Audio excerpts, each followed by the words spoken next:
Well, the left-wing group ACORN firing 4 employees so far in the wake of videotapes showing ACORN workers telling a supposed prostitute how to cheat on her taxes. Today, a third tape surfacing. This one, it's all from BigGovernment.com, which posted the tape from an independent filmmaker who made it. This last one from ACORN's Brooklyn office. It's not legal in New York.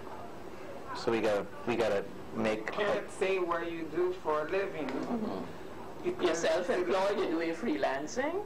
Okay. You got to start thinking. Okay. Well, she's very honest. Yeah, but honest is not going to get you the house. Honest is not going to get you the house. Millions of your tax dollars go toward helping ACORN, so is it finally time for that to stop? Republican Congressman Steve King of Iowa is demanding a congressional investigation, and this is not the first time. Congressman, good morning. Well, good morning, Megan. I do remember another promise that I made that I would not let up. Here's another good reason to turn it up. How many of these do we need?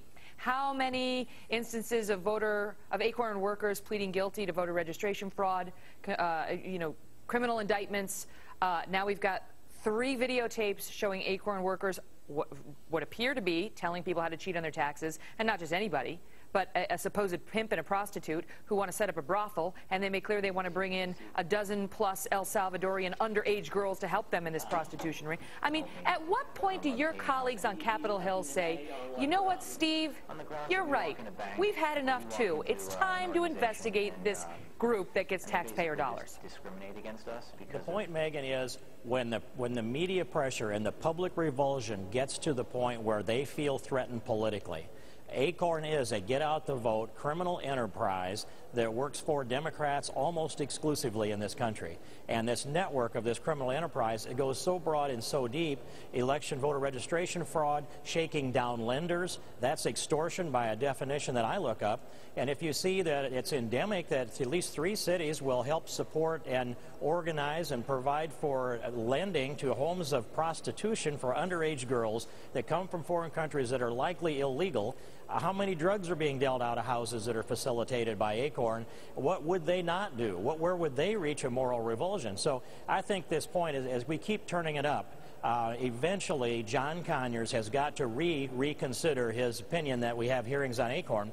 I don't know that those hearings will be something that we're going to be able to get to the bottom of it, but I think the Department of Justice has to do a complete analysis, a complete investigation of ACORN and its 360 affiliates. I think there needs to be a financial forensic analysis. I think the IRS has got to audit everyone. They've been commingling funds. They're in 120 cities. I don't know how many different community offices they have. And by the way, I went down to ACORN's headquarters in New Orleans and went to the front door, had my picture taken there, and above me is a huge Obama poster, and hanging right beside it is an ACORN flag. Now, they're a 501c3, not-for-profit, nonpartisan, and they're campaigning for the President of the United States in violation of the Internal Revenue laws.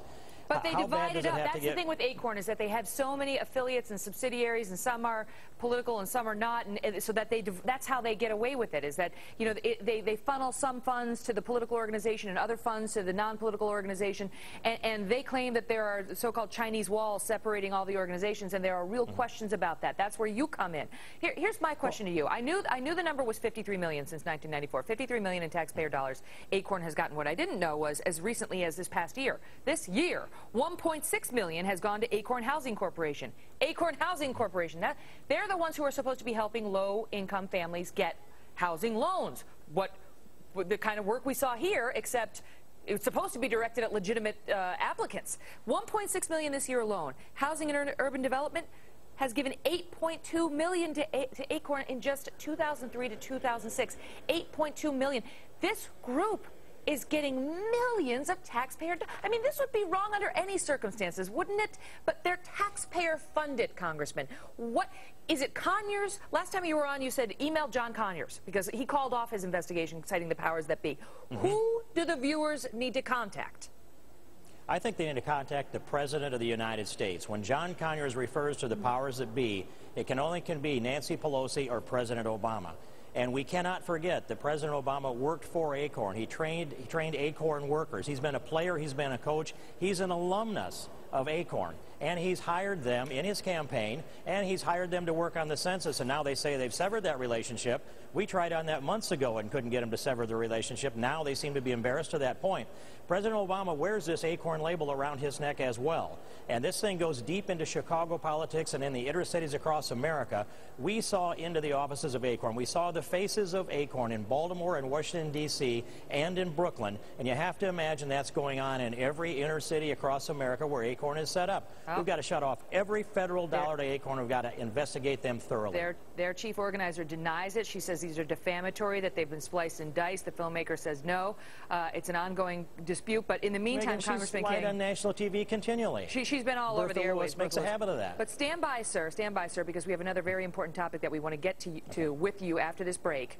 And we'll be right back to the Congressman, because leading House Democrats are now threatening on another subject to discipline Republican Congressman Joe Wilson. This is the guy who said you lie to President Obama during his speech to the joint session of Congress last week. Well, these top Democrats want another public apology from Joe Wilson. And that man you just heard, Congressman Steve King, has some very interesting thoughts on that. Did you catch this over? During his address to the joint session of Congress last week. The outburst coming after Mr. Obama said during that speech that his health care reform plan will not cover illegal immigrants. After the whole event, Wilson called the White House to say that he was sorry, and the president accepted that apology. But now the House Majority Leader, Steny Hoyer, among others, says that is not enough. He and other top Democrats want a formal apology on the House floor tomorrow. Wilson says it's not going to happen. I am not going to apologize again. I apologized to the president on Wednesday night.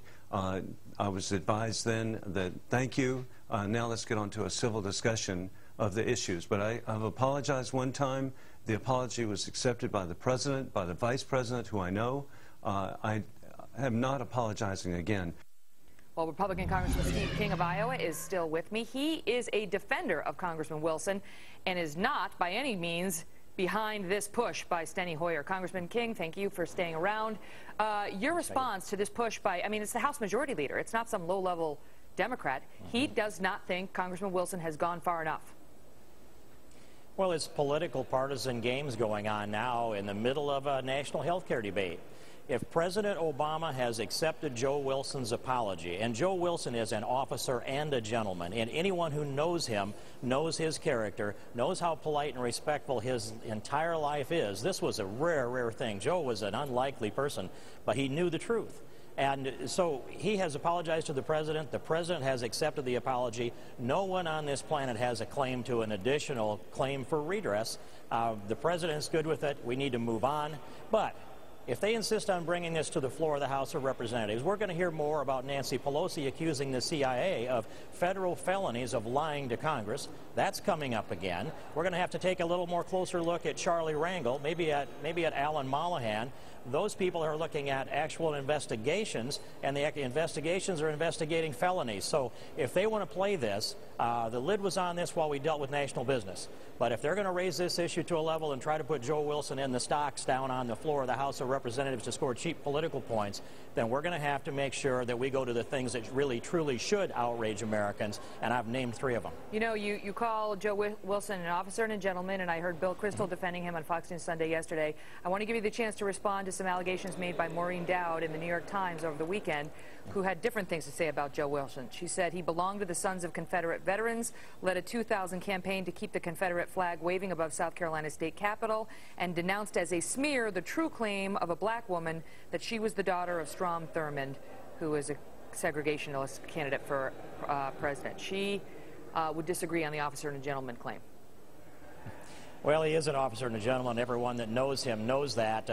The politics of South Carolina, I think you'd have to understand that and to comment on each of those pieces. I've been down there in Joe's district. I was there for tax day on the 15th of April.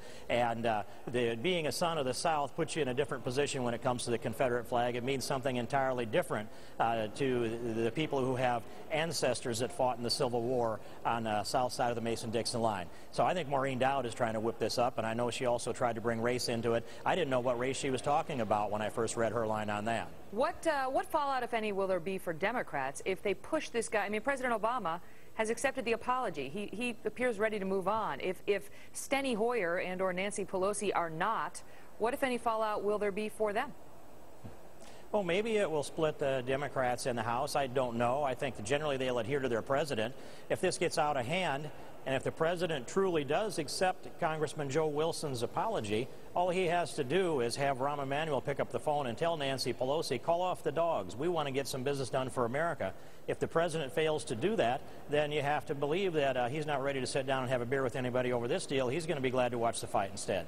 Well, I know that you are asking other congressmen and women to sign a letter in support of Joe Wilson. We'll see how it shakes out. Things could get going as early as tomorrow. Congressman Steve King, thank you so much, sir. Thank you, Megan.